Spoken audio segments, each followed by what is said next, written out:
ವಿಶೇಷ ಚೇತನರ ವಾರ್ತೆಗೆ ಸ್ವಾಗತ. ಸ್ನೇಹಿತರೆ, ಕೇಂದ್ರ ಸರ್ಕಾರದ ಒಂದು ಭರ್ಜರಿ ಬ್ರೇಕಿಂಗ್ ನ್ಯೂಸ್ ಇದೀಗ ತಾನೇ ಲಭ್ಯವಾಗಿದೆ. ಅದನ್ನು ನಿಮಗೆ ತಿಳಿಸ್ತಾ ಹೋಗ್ತೀನಿ. ನಮ್ಮ ಚಾನಲ್ ಹೊಸದಾಗಿ ಯಾರೆಲ್ಲ ನೋಡ್ತಾ ಇದ್ದೀರಾ, ಚಾನಲ್ ಸಬ್ಸ್ಕ್ರೈಬ್ ಮಾಡ್ಕೊಂಡಿಲ್ಲ ಅಂದರೆ ಈಗಲೇ ಚಾನಲ್ ಸಬ್ಸ್ಕ್ರೈಬ್ ಮಾಡಿಕೊಂಡು ಈ ವಿಡಿಯೋಗೆ ಒಂದು ಲೈಕ್ ಕೊಡಿ. ಪ್ರತಿದಿನ ವಿಶೇಷ ಚೇತನರ ವಾರ್ತೆಯನ್ನು ತಪ್ಪದೇ ವೀಕ್ಷಿಸಿ.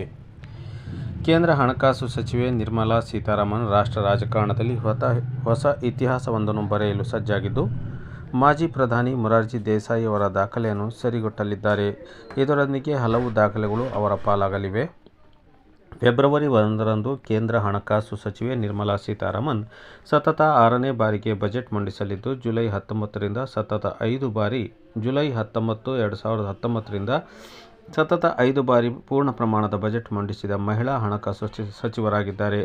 ಈ ಮೂಲಕ ಈ ಹಣಕಾಸು ಸಚಿವರಾದ ಮನಮೋಹನ್ ಸಿಂಗ್, ಅರುಣ್ ಜೇಟ್ಲಿ, ಪಿ. ಚಿದಂಬರಂ ಮತ್ತು ಯಶವಂತ್ ಸಿನ್ಹಾ ಅವರ ದಾಖಲೆಗಳನ್ನು ನಿರ್ಮಲಾ ಸೀತಾರಾಮನ್ ಹಿಂದಿಕ್ಕಲಿದ್ದಾರೆ. ಮಾಜಿ ಹಣಕಾಸು ಸಚಿವರಾದ ಮನಮೋಹನ್ ಸಿಂಗ್, ಅರುಣ್ ಜೇಟ್ಲಿ, ಪಿ. ಚಿದಂಬರಂ ಮತ್ತು ಯಶವಂತ್ ಸಿನ್ಹಾ ಸತತ 5 ಬಜೆಟ್ ಮಂಡಿಸಿದ್ದರು. ಹಣಕಾಸು ಮಂತ್ರಿಯಾಗಿ ದೇಸಾಯಿ 1959ರಿಂದ 1964ರ ನಡುವೆ 5 ವಾರ್ಷಿಕ ಬಜೆಟ್ ಮತ್ತು 1 ಮಧ್ಯಂತರ ಬಜೆಟ್ ಮಂಡಿಸಿದ್ದರು. ಫೆಬ್ರವರಿ 1ರಂದು ಮಂಡಿಸಲಿರುವ 2024-25ರ ಹಣಕಾಸು ವರ್ಷದ ಮಧ್ಯಂತರ ಬಜೆಟ್ ಏಪ್ರಿಲ್-ಮೇನಲ್ಲಿ ಲೋಕಸಭಾ ಚುನಾವಣೆ ನಂತರ ಹೊಸ ಸರ್ಕಾರ ರಚನೆಯಾಗುವವರೆಗೆ ಕೆಲವು ವಸ್ತುಗಳ ಮೇಲೆ ಖರ್ಚು ಮಾಡುವ ಹಕ್ಕನ್ನು ಸರ್ಕಾರ ನೀಡುತ್ತದೆ. ಲೋಕಸಭಾ ಚುನಾವಣೆ ನಂತರ ಜೂನ್ನಲ್ಲಿ ಮತ್ತೊಮ್ಮೆ ಹೊಸ ಸರ್ಕಾರ ರಚನೆಯಾಗುವ ಸಾಧ್ಯತೆ ಇದೆ. ಹೊಸ ಸರ್ಕಾರವು ಜುಲೈನಲ್ಲಿ 2024-25ರ ಪೂರ್ಣ ಪ್ರಮಾಣದ ಬಜೆಟ್ ಮಂಡಿಸಲಿದೆ. ಸಾಮಾನ್ಯವಾಗಿ ಮಧ್ಯಂತರ ಬಜೆಟ್ ಪ್ರಮುಖ ನೀತಿ ಘೋಷಣೆಗಳನ್ನು ಒಳಗೊಂಡಿರುವುದಿಲ್ಲ, ಆದರೆ ಆರ್ಥಿಕತೆ ಎದುರಿಸುತ್ತಿರುವ ಸಮಸ್ಯೆಗಳನ್ನು ಎದುರಿಸಲು ಅಗತ್ಯವಾದ ಕ್ರಮಗಳನ್ನು ತೆಗೆದುಕೊಳ್ಳುವುದರಿಂದ ಸರ್ಕಾರಕ್ಕೆ ಯಾವುದೇ ನಿರ್ಬಂಧವಿರುವುದಿಲ್ಲ.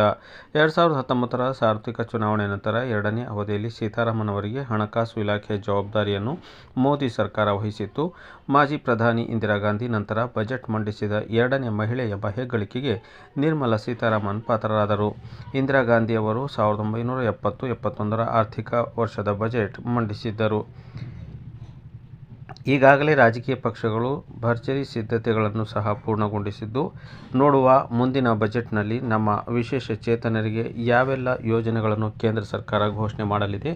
ಜಾತಕ ಪಕ್ಷಿಯಂತೆ ಕಾಯುತ್ತಿರುವ ನಮ್ಮ ವಿಶೇಷ ಚೇತನರ ಸಮುದಾಯ, ಹಿರಿಯ ನಾಗರಿಕರ ಸಮುದಾಯ, ಆಶಾ ಅಂಗನವಾಡಿ ಕಾರ್ಯಕರ್ತರ ಸಮುದಾಯಕ್ಕೆ ಮೋದಿಯ ಬಜೆಟ್ ಏನು ನೀಡಲಿದೆ ಎಂಬುದು ಕುತೂಹಲಕರವಾಗಿದೆ.